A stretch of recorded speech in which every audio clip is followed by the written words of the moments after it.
அதிகமான குடும்ப வாழ்க்கையுடைய பிரச்சனைகள் இயல்பானது. அதிகமான குடும்ப வாழ்க்கையுடைய பிரச்சனைகள் இயல்பானது. ஒரு 25-30% பிரச்சனைகள் தான் அது என்ன என்று தீர்வு கண்டு அதுக்கு வழக்குக்கு போய் விவாகரத்தோ அல்லது குடும்பம் தலையிட்டு சமாதானமோ செய்ய வேண்டியவைகள் ஒரு 25-30 தான். 70% பிரச்சனைகளை நீங்கள் எப்படி எடுக்கணும்டா குடும்ப வாழ்க்கையில் இயற்கையானது இயல்பானது. இதை கடைசி வரைக்கும் சொல்லித்தர மாட்டாங்க. அதிகமான குடும்ப வாழ்க்கையில பிரச்சனைகள் இயல்பானது என்பதை சொல்லித்தர மாட்டார்கள். அப்போ நம்ம எப்படி விளங்கணும்? என்றைக்கு மனிதன் பிரச்சனை இயல்பானதுன்னு எடுத்துக்கொண்டானோ அதுக்கு தீர்வு தேட மாட்டான். பிரச்சனையை இயல்பானதுன்னு எடுத்துக்கொண்டானோ அதுக்கு தீர்வு தேட மாட்டான். உதாரணமாக திங்கக்கிழமை ஞாயிற்றுக்கிழமை காலையில் வேலைக்கு கிளம்புறோம். டிராஃபிக் வந்து ஒரு ஜஹ்மா வந்து 1 ஹவருக்கு மேலே என்ன செய்யுது, நிற்கிது. பேசாமல் அழகாக ரிலாக்ஸ் ஆகிக்கிறான்.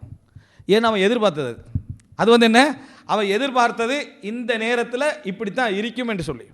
இதே நபர் வந்து சனிக்கிழமை பகல் டைமில் போகிற டைமில் ரஷ்ஷாக இருந்தால் என்ன இவ்வளோ டிராஃபிக் ஆகிக்கன்னு சொல்கிறான்.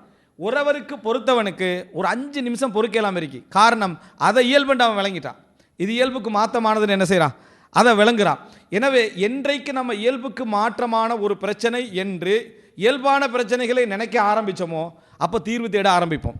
தீர்வு தேட ஆரம்பித்தா இயல்பான பிரச்சனைகளுக்கு நீங்கள் தீர்வு தேட ஆரம்பிச்சிங்கடா மவுத்து வரைக்கும் தீராது. அதான் இயற்கையானது. அது வந்து என்ன, இயற்கையான சப்ஜெக்ட். அது எப்படி உங்களுக்கு தீர்வு கிடைக்கும்? தீர்வே கிடைக்காது. அதில் நம்ம என்ன செய்வோம், ரசிச்சுக்கின்றிருப்போம். அதில் வேணுமெண்டா பேசுகிறவரை ரசிச்சுக்கின்றிருப்போம். அவர் சொல்கிற பிரச்சனையை பார்த்தா நம்ம அடுத்தது கம்பளம் விரித்து சந்திர ஒளியில் பூக்கள் தூவப்பட்ட ஒரு குடும்ப வாழ்க்கை நமக்கு கிடைக்க போது போல நம்ம ரசிக்கலாமே தவிர அந்த நேரத்தில் மனைவியும் சிரிப்பான், நீங்களும் சிரித்து ஒரு 10 நிமிஷம் ஒரு நல்ல ஒரு ஃபீலிங்க்கு வந்த மாதிரி இருக்கும். திருப்பி வீட்டுக்கு போனோடனே இயற்கையான பிரச்சனை என்ன செய்யும், ரிட்டர்ன் வரதான் செய்யும். சரியா? ஏண்டா அது இயற்கையானது. அந்த பிரச்சனை இயற்கையானது. ரசூல் ஸல்லல்லாஹு அலைஹி வஸல்லம் அழகாக சொல்லித்தரக்கூடிய அந்த வசனத்தை கூட பெண்ணியமாக மாற்றி விட்டாங்க. என்னன்னு சொன்னால் ரசூலுல்லாஹ் சொல்கிறாங்க, பெண்கள் வளைவான விழா அலம்பை போல படைக்கப்பட்டவர்கள். அந்த இதில் வந்து அந்த வளைவை நீங்கள் ஏற்றுக்கொண்டு குடும்ப வாழ்க்கையை கொண்டு போனீங்கன்னு சொன்னால் அழகான முறையில் உங்களோட குடும்ப வாழ்க்கை என்ன செய்யும், அது போகும். நீங்கள் அதை நேர்படுத்த போனால் உடைந்து விடும். இதில் ரசூலுல்லாஹ் சொல்லி தந்தது என்ன, குடும்பத்தில் பிரச்சனைகள் வரும், அந்த பிரச்சனைகளை நீங்கள் சபர் செஞ்சுக்கோங்க, அதை அப்படியே ஏற்றுக்கொண்டு போங்க, அது உங்களுக்கு என்ன செஞ்சிடும், ஒரு சிறப்பான ஒரு நிலையை தரும் என்றாங்க. இது எப்படி ஆகினா பெண்களுடைய, அதாவது ஒரு பெண்களுடைய சப்ஜெக்டை நம்ம நல்ல முறையில் புரிந்து நடக்க வேண்டும், அவங்களுக்கு விட்டு கொடுக்க வேண்டும், அவங்களுக்கு அது செய்ய வேண்டும் இது செய்ய வேண்டும் சொல்கிறத மிகைப்படுத்தி விட்டாங்க. மிகைப்படுத்தியதனால என்ன நடக்குதுன்றா, ஒரு ஆணால் அந்த குடும்ப வாழ்க்கையுடைய இயல்பை புரிஞ்சு கொள்ள இல்லாமல் போகுது. அதை ரசூலுல்லாஹ்வோட பிராக்டிக்கல் வாழ்க்கையிலேருந்து எவ்வளோ உதாரணங்கள் நான் படிக்கிறோம். ரசூலுல்லாஹ் இதுக்கு முன்னால் ஆயிஷாலாம் ஒரு தட்டை உடைத்தார்கள் என்ன செய்கிறோம், நம்ம படிக்கிறோம். ரசூலுல்லாஹி ஸல்லல்லாஹு அலைஹி வஸல்லம் அவர்கள் எத்தனையோ விஷயங்களில் பெண்கள் கேள்வி கேட்குற நேரத்தில் மௌனமாக இருந்தார்கள் என்ன செய்கிறோம், நம்ம படிக்கிறோம். ரசூலுல்லாஹ் புரிந்து நடந்து கொண்டாலும் படிக்கிறோம். அங்கெல்லாம் பிரச்சனை இல்லைன்னு படித்தோமா? ரசூலுல்லாஹ்வோட குடும்ப வாழ்க்கையை புக்காக எழுதி போட்ட அந்த பிரச்சனைகளில் ஒரு பிரச்சனையை நம்ம எழுதுறதுக்கு விரும்ப மாட்டோம். ரசூலுல்லாஹ்வோட குடும்ப வாழ்க்கை பிரச்சனைகள் இருக்குது தானே, புகாரியில், முஸ்லீமில், திர்மிதியில், நசாயில் எழுதப்பட்ட பிரச்சனையாக நீங்கள் தொகுத்தீங்கன்னா ஆக குறைஞ்சது உங்களுக்கு 100ஆவது கிடைக்கும். ஆக குறைஞ்சது 100 பிரச்சனைகள் ரசூலுல்லாஹ்வோட வாழ்க்கையிலேருந்து கிடைக்கும். அதில் ஒரு பிரச்சனை எங்களோட வாழ்க்கையை பற்றி புக் எழுதுறது நம்ம விரும்ப மாட்டோம். அதில் ஒரு பிரச்சனை கூட ரசூல் ஸல்லல்லாஹு அலைஹி வஸல்லம் மிம்பர்கிட்ட உட்கார்ந்திருக்கிறாங்க, சஹாபாக்கள் எல்லாம் கூடியிருக்கிறார்கள். உமர்லவங்க என்ன பிரச்சனைனா நீதியை கேட்டு இவங்க என்ன செஞ்சுக்கிறாங்க, என்னிடத்தில் யுனாசித்னக்கல் அதுல, நபியே உங்களுடைய மனைவிமார்கள் ஃபாத்திமார்லாங்க சொல்கிறாங்க நேர்மையாக நடந்து கொள்ளுமாறு சொல்கிறாங்கன்னு மகள் வந்து சொல்கிறா மனைவிமார்கள் நேர்மையாக நடந்து கொள்ளுமாறு சொல்கிறாங்க.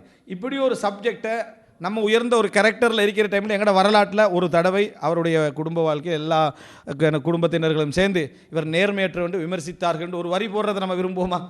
விரும்ப மாட்டோம். ஆனால் ரசூலுல்லாஹி ஸல்லல்லாஹு அலைஹி வஸல்லம் அவர்களுடைய வாழ்க்கையில் அந்த பிரச்சனை வந்தது.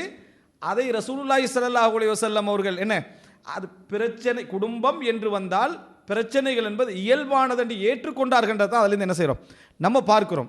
29 நாள் ஒரு மாத காலம் நான் ஒன்று சேர மாட்டேன், உங்களோடு சேர மாட்டேன் என்று சொன்ன போன ரசூலுல்லாஹ் 30 முடிக்காமல் 29 வராங்க. 30 முடிக்காமல் 29 வராங்க. நீங்கள் பிரச்சனைன்னு மனைவியோட பகைத்து விட்டு ஒரு 2-3 நாளில் சமாதானத்துக்கு வர டைமில் என்ன பேச்சை எதிர்பார்ப்பீங்களோ அந்த பேச்சை ஆயிஷாலாம் சொல்லலை. அல்லாஹ்வின் தூதரே மாதத்துக்கு 30 நாள் தானே இருக்கு, நீங்கள் 29 நாளில் வந்துட்டீங்களேன்னு கேட்டாங்க.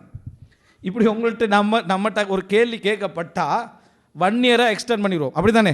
இந்த முடிவை நம்ம ஒரு வருஷமாக எக்ஸ்டெண்ட் பண்ணிடுவோம். ஆனால் ரசூல் ஸல்லல்லாஹு அலைஹி வஸல்லம் அவங்கள்ட்ட நீங்கள் 29ஆவது நாளில் வாரீங்களேன்னு ரசூல் ஸல்லல்லாஹு அலைஹி வஸல்லம் ஒரு மார்க்க கேள்வியாக எடுத்து மாதம் என்பது 29ஆகவும் அமையும் 30ஆகவும் அமையும் என்று விளக்கப்படுத்தினதை பார்க்கிறோம்.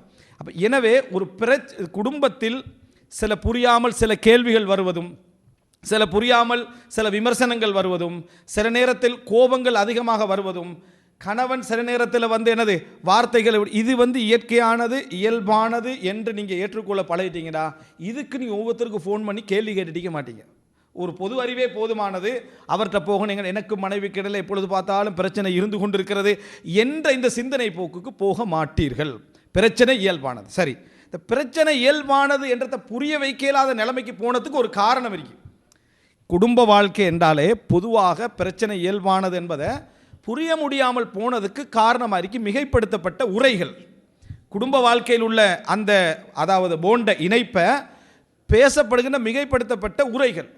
உதாரணமாக ஸ்பீச் பேசுகிற சந்தர்ப்பத்தில் அதாவது ஒரு கணவனுக்கு மனைவிக்கு இடையிலே ஒரு நிம்மதியான வாழ்க்கை இருக்க வேண்டும், மனம் விட்டு பேசக்கூடிய அமைப்பிலே கணவன் மனைவி மாதிரி இருக்க வேண்டும், அவர்கள் எப்பொழுதும் ஒரு மகிழ்ச்சியை உணர வேண்டும் என்று நீங்கள் தொடர்ந்து பேசிக்கிட்டே இருந்தீங்கன்னா பிரச்சனை என்ன செய்யுங்க டபுளாக. ஏன் அப்படி இல்லை? 90% வாழ்க்கை அப்படி உண்மையிலேயே இல்லை.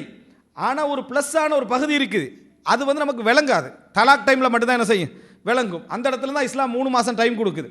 இதாவுடைய காலத்தை 3 மாதம் டைம் கொடுக்குறது என்னன்னு சொன்னால் பிரிகிற நேரத்தில் எப்பொழுதுமே என்ன செய்யும் அந்த உணர்வுகள் வரும். அப்போ எனவே இந்த மாதிரியான மிகைப்படுத்தலான ஒரு நிம்மதியான சூழ்நிலை போல குடும்பத்துடைய எல்லா வடிவத்தையும் காட்டினீங்க என்று சொன்னால் நிச்சயமாக நம்ம அந்த வாழ்க்கைக்கு அப்ளை பண்ணுவோம். நம்மளோட சொந்த வாழ்க்கைக்கு அப்ளை பண்ணி பார்ப்போம். அப்ளை பண்ணி பார்த்து என்ன நினைப்போம்டா, இல்லையே அவர் சொல்கிற மாதிரி நம்மளோட குடும்ப வாழ்க்கை இல்லையே, அவரோட வாழ்க்கை இல்லை சரியா, ஆனால் அவர் சொல்கிற மாதிரி குடும்ப வாழ்க்கை இல்லைன்னு நம்ம நினைக்க ஆரம்பிக்கிறோம்.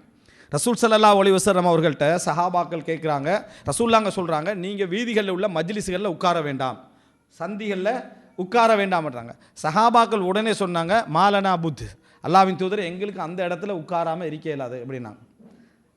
போய் என்ன கடை தெருவுகளில் உட்காராமல் எங்களால் இருக்க முடியாது.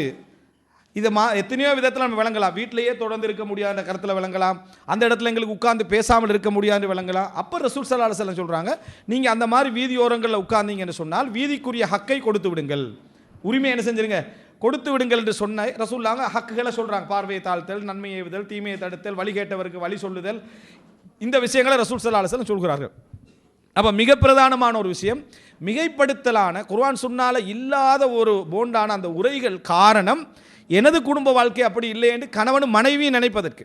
இப்போ மனைவி சைடில் உதாரணமாக ரசூல் ஸல்லல்லாஹு அலைஹி வஸல்லம் அவர்கள் சொல்கிறாங்க, அதாவது சிறப்பான பெண்ணை பற்றி சொல்கிற நேரத்தில் அல்லத்தி இதா நதர்த இலைஹா சர்ரத்க வைதா கிப்த அன்ஹா ஹஃபிலத்க, நீங்கள் அவளை பார்த்தீர்கள் என்று சொன்னால் அவள் உங்களை மகிழ்விப்பாள். அந்த மனைவியை நீங்கள் பார்த்தீங்கன்னு சொன்னால் அவள் உங்களை மகிழ்விப்பாள். இதுக்குரிய விளக்கத்தை நம்ம எங்கிருந்து எடுக்கணும்? ரசூலுல்லாஹ்வோட மனைமார்கள் எப்படி இருந்தாங்க, சஹாபாக்களுடைய மனைமார்கள் எப்படி இருந்தாங்கன்னு எடுக்கணும். அங்கே எங்கேயாவது வேலைக்கு போயிட்டு வரக்குள்ள பொண்ணுடுப்போடு இருக்கணும்னு ஏதாவது செய்தி இருக்குதா? இல்லை. கணவன் வேலைக்கு போயிட்டு வருகிற நேரத்தில் மனைவி நல்ல அந்த அந்த பொண்ணுடுப்பு மாதிரி உடுப்பாட்டி அழகாக மேக்கப் பண்ண நிலைமையில் கதவை திறக்கிற டைமில் அப்படி இருக்கணும்னு எங்கேயாவது ஒரு விளக்கம் இருக்குதா? எல்லாரும் இந்த ஹதீஸுக்கு இந்த விளக்கம் நிறைய பேர் சொல்கிறாங்களா இல்லையா? எங்கே இருக்குது? அப்போ ஒரு திருவில் ஓட்ட வர்ற நிலைமை என்ன? அன்றாட கூலி செய்கிற தொழில் என்ன? அடிக்கடி வீட்டுக்கு வந்துட்டு இருப்பார் ஒருத்தர், அவருடைய நிலைமை என்ன? அந்த மனைவியோட நிலைமை என்ன? எந்த செய்தியாக அப்படி நீங்கள் கண்டிக்கிறீங்களா? அந்த அளவுக்கு ட்ரெஸ் சஹாபாக்களுக்கு இருந்துச்சா? அந்த அளவுக்கு ட்ரெஸ் சஹாபாக்களுக்கு இருந்துச்சு. அபாயா போட சொல்கிற டைமில் கூட பக்கத்துள்ள பெண்ணுடைய ட்ரெஸ்ஸில் ஒரு பகுதியை கிழித்தெடுத்து நீங்கள் அபாயாவுக்கு என்ன செய்யுங்க உதவி செய்யுங்கன்னு தான் இருந்துச்சு. இப்போ இந்த சிந்தனை போக்க உங்கள்கிட்ட ஊட்டப்பட்டு விட்டால் நீங்கள் வேலை போயிட்டு வரக்கூட என்ன நினைப்பீங்க? வரும்போது வீட்டில் பொண்ணுடுப்போடு ரெடியாக என்ன செய்யணும் இருக்கணும். வீட்டு கதவை திறக்கிறீங்க, அவங்க வளமையாக எந்த உடுப்பை உடுக்கிறாங்களோ அந்த உடுப்போடு சாதாரணமாக தலையை வாரி இருக்கிறாங்க. சரி வராது. நமக்கு என்ன ஹதீஸ் அடிப்படையிலான வாழ்க்கை என்ன இல்லை என்ற சிந்தனை நமக்கு வரும். இயற்கையாக நமக்கு ஏறி நம்ம சபரோடு இருந்தாலும் வேறு ஏதாவது பிரச்சனை வார டைமில் இதை நம்ம ஜாயின் பண்ணுவோம். இது அந்த நேரத்தில் நம்ம பிரச்சனையாக எடுக்காட்டியும் இதை நம்ம என்ன செய்வோம் ஜாயின் பண்ணுவோம். அந்த செய்தியிலேருந்து என்ன புரிந்து கொள்ளாமட்டு சஹாபாக்குடைய அத்தனை பேர வாழ்க்கையிலேருந்து நீங்கள் பார்த்தா புரிஞ்சுக்கலாம். உங்களிடத்தில் குரலை உயர்த்தி பேசுறது, சண்டையை எடுக்கிறது, உங்களோட மனசை குழப்புற அமைப்பில் என்ன செய்யறது, வார நேரத்தில் நடந்து கொள்வது, இதுதான் கூடாது. அதுதான் நீ அவளை பார்த்தால் உன்னை மகிழ்விப்பாள் என்ற வார்த்தை சொல்லப்பட்டதே தவிர அதில் சொல்லப்படலை அந்த பெண் வந்து மிகவும் என்ன, அதாவது பயங்கரமான அலங்காரங்களோடும் ஒரு என்ன மணப்பெண் போல ட்ரெஸ் பண்ணி இருக்க வேண்டும் என்று சொல்லப்படவில்லை. ஆனால் அந்த மாதிரியான ஒரு நிலையை இதுக்கு என்ன செய்கிறாங்க, சொல்லி கொண்டிருப்பது நம்ம என்ன செய்கிறோம், பார்க்கிறோம். இது பிழையான. அது பார்க்க வேண்டியது திருமணம் முடிக்கிற நேரத்தில். பார்த்த உடனே மகிழ்விப்பாள்ன்றது திருமணம் முடிக்கிற நேரத்தில் தான் நீங்கள் என்ன செய்யணும், அந்த பொன் பார்க்குற அந்த முடிவுகள்லாம் செய்யணும். அதுக்கு பிறகு என்னை விட்டு கொடுத்தல் என்கின்ற அடிப்படையில் தான் அந்த செய்தி சொல்லப்பட்டிருக்கே தவிர சஹாபாக்களுடைய செயல்பாட்டில் ஒரு செய்தி எப்படி என்ன செய்ய முடியாது, பார்க்க முடியாது. ரசூலுல்லாஹி ஸல்லல்லாஹு அலைஹி வஸல்லம் வீட்டுக்குள்ளே வார நேரத்தில் எப்படி நடந்து கொள்கின்றார்கள் என்ற எத்தனையோ செய்திகள் என்ன செய்து வருது. அந்த ஒரு செய்தியில் எங்கேயாவது மனைவிமார்களுக்கு இப்படி கட்டளை போட்டதாக இந்த செய்தியும் என்ன இல்லை என்பதை நம்ம புரிந்து கொள்ள வேண்டும். புரிதல் நம்மிடத்தில் என்ன செய்யும்டா, பிரச்சனையை, இயற்கையான பிரச்சனைகளை கூட வீணாக வீரியப்படுத்தும். வீணாக என்ன செய்யும், வீரியப்படுத்தக்கூடிய ஒரு நிலையை நம்ம என்ன செய்கிறோம், பார்க்கிறோம். இது போன்ற நிறைய தவறான புரிதல்கள் இந்த சமுதாயத்தில் உருவாகுவதற்கு, அதாவது இந்த ஹதீஸ்களுக்கும் குர்ஆன் வசனங்களுக்கும் கொடுக்கப்படக்கூடிய இந்த விளக்கங்கள் காரணம் என்பதை நம்ம புரிந்து கொள்ள வேண்டும். அன்புள்ள சகோதரர்களே, இந்த இயல்பான பிரச்சனைகள், இயல்பாக இருக்கக்கூடிய அம்சங்கள் என்னன்னு நம்ம பட்டியல் போட்டோம்னா இன்றைக்கு சொல்லப்பட்டதுகளில் நிறையவே என்ன செய்யலாம், நீங்கள் பார்த்து கொண்டே போகலாம். நான் அது பின்னால் வருகின்ற பொழுது ஒவ்வொரு இடங்களை நீங்கள் அதை புரிந்து கொள்ளுங்கள்.